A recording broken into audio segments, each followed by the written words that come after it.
ಹಾಸನ ಜಿಲ್ಲೆಯಲ್ಲಿ ಬಹುತೇಕ ಮಳೆ ಕೈಕೊಟ್ಟಿದೆ.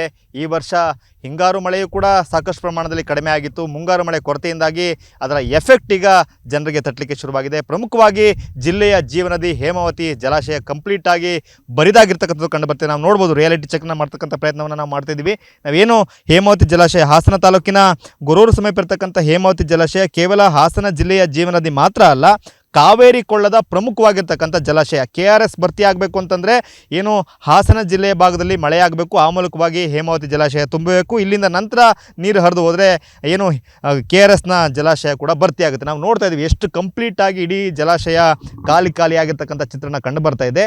ಸೊ ಅದೇ ಮಳೆಗಾಲದಲ್ಲಿ ಸಾಮಾನ್ಯವಾಗಿ ಇಷ್ಟು ಖಾಲಿಯಾಗಿರ್ತಕ್ಕಂಥ ಸಂದರ್ಭಗಳು ಯಾವತ್ತೂ ಕೂಡ ಇರಲಿಲ್ಲ. ಕಳೆದ ವರ್ಷ ಕೂಡ ಸುಮಾರು 21 TMCಯಷ್ಟು ನೀರು ಜಲಾಶಯದಲ್ಲಿ ಈ ಸಮಯದಲ್ಲಿ ಸಂಗ್ರಹ ಆಗಿತ್ತು. ಆದರೆ ಈಗ ನಾವು ನೋಡೋದಾದರೆ ಕೇವಲ 10 TMC ಬಳಕೆಗೆ ಯೋಗ್ಯವಾಗಿರ್ತಕ್ಕಂಥ ನೀರು ಈಗ ಇರ್ತಕ್ಕಂಥದ್ದು. ಒಟ್ಟು 2922 ಅಡಿ ಸಂಗ್ರಹ ಸಾಮರ್ಥ್ಯ ಇರ್ತಕ್ಕಂಥ ಜಲಾಶಯ ಅಂದರೆ ಒಟ್ಟು 37 TMC ಅಷ್ಟು ನೀರನ್ನ ಸಂಗ್ರಹ ಮಾಡ್ಬೋದು.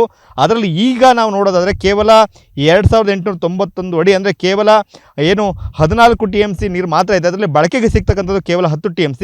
ಆದರೆ ಕಳೆದ ವರ್ಷ ಇದೇ ದಿನ ನಾವು ನೋಡೋದಾದರೆ 2908 ಅಡಿ ಅಂದರೆ ಸುಮಾರು 25 TMC ನೀರಿತ್ತು. ಅದರಲ್ಲಿ ಬಳಕೆಗೆ ಸಿಗ್ತಕ್ಕಂಥ ನೀರೇನೆ ಸುಮಾರು 21 TMC ಅಷ್ಟು ನೀರಿತ್ತು. ಆದರೆ ಈ ವರ್ಷ ಕಂಪ್ಲೀಟಾಗಿ ಖಾಲಿಯಾಗಿರ್ತಕ್ಕಂಥ ಚಿತ್ರಣ ಕಂಡು ಬರ್ತಾ ಇದೆ.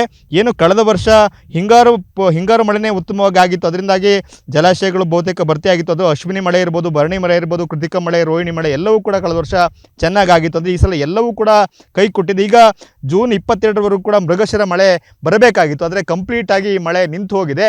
ಕೇವಲ ಹಾಸನ ಜಿಲ್ಲೆ ಮಾತ್ರ ಅಲ್ಲ, ಚಿಕ್ಕಮಗಳೂರು ಜಿಲ್ಲೆ ಮೂಡಿಗೆರೆ ಭಾಗದಲ್ಲಿ ಉತ್ತಮವಾಗಿ ಮಳೆ ಆದರೂ ಕೂಡ ಹೇಮಾವತಿ ಜಲಾಶಯಕ್ಕೆ ನೀರು ಹರಿದು ಬರ್ತದೆ. ಆದರೆ ಆ ಭಾಗದಲ್ಲೂ ಕೂಡ ಮಳೆ ಇಲ್ಲ, ಸಕಲೇಶಪುರ ಭಾಗದಲ್ಲೂ ಕೂಡ ಮಳೆ ಇಲ್ಲ. ಅದರಿಂದಾಗಿ ಹಾಸನ ಜಿಲ್ಲೆಯ ಬಹುತೇಕ ಕಡೆ ಈಗ ಒಂದು ರೀತಿ ಬೇಸಿಗೆಯ ಬಿಸಿಲಿನ ರೀತಿಯಲ್ಲಿ ಒಂದು ರೀತಿ ವಾತಾವರಣ ಕಂಡು ಬರ್ತಾ ಇದೆ. ಸೊ ಇದರಿಂದಾಗಿ ಕೇವಲ ಹಾಸನ ಜಿಲ್ಲೆ ಮಾತ್ರ ಅಲ್ಲ, ಅದು ಮಂಡ್ಯ ಇರ್ಬೋದು, ಮೈಸೂರು ಇರ್ಬೋದು, ತುಮಕೂರು ಇರ್ಬೋದು, ಇಷ್ಟು ಭಾಗದ ಜಿಲ್ಲೆಯ ಜನರಿಗೆ ನೀರನ್ನು ಒದಗಿಸ್ತಕ್ಕಂಥ ಜಲಾಶಯ ಇದು.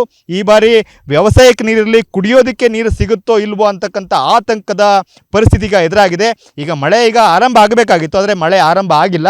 ಪರಿಸ್ಥಿತಿ ಹೀಗೆ ಮುಂದುವರೆದ್ರೆ ಖಂಡಿತವಾಗಲೂ ಕೂಡ ಜನರು ಒಂದು ಕಡೆ ಬೆಳೆ ಬೆಳೀಲಿಕ್ಕೆ ಸಾಧ್ಯ ಆಗೋದಿಲ್ಲ, ಮತ್ತೊಂದು ಕಡೆ ಕುಡಿಯೋ ನೀರಿಗೂ ಕೂಡ ದೊಡ್ಡ ಪ್ರಮಾಣದ ಸಂಕಷ್ಟ ಎದುರಾಗ್ತಕ್ಕಂಥ ಪರಿಸ್ಥಿತಿ ನಿರ್ಮಾಣ ಆಗುತ್ತೆ. ಹಾಸನ ಜಿಲ್ಲೆಯ ಜಿಲ್ಲಾ ಕೇಂದ್ರ ಹಾಸನ, ಅರಸೀಕೆರೆ, ಅರಕಲಗೂಡು ಮತ್ತು ಆಲೂರು ಹೀಗೆ ಸುತ್ತಮುತ್ತ ಎಲ್ಲ ತಾಲೂಕುಗಳಿಗೂ ಕೂಡ ಇಲ್ಲಿಂದನೇ ಕುಡಿಯೋ ನೀರು ಸಪ್ಲೈ ಆಗಬೇಕಾಗತ್ತೆ. ಸೊ ಮಳೆ ಆಗಲಿಲ್ಲ ಅಂತ ಹೇಳಿದ್ರೆ ಕೇವಲ ಬೆಳೆಗೆ ಮೇಲೆ ಪರಿಣಾಮ ಬೀರೋದಿಲ್ಲ, ಕುಡಿಯೋ ನೀರಿಗೂ ಕೂಡ ದೊಡ್ಡ ಸಮಸ್ಯೆ ಎದುರಾಗ್ತಕ್ಕಂಥ ಆತಂಕ ಈಗ ಸೃಷ್ಟಿಯಾಗಿದೆ. ಕ್ಯಾಮ್ರಾಮನ್ ಮಹೇಶ್ ಜೊತೆ ಮಂಜುನಾಥ್, KB, TV9 ಹಾಸನ.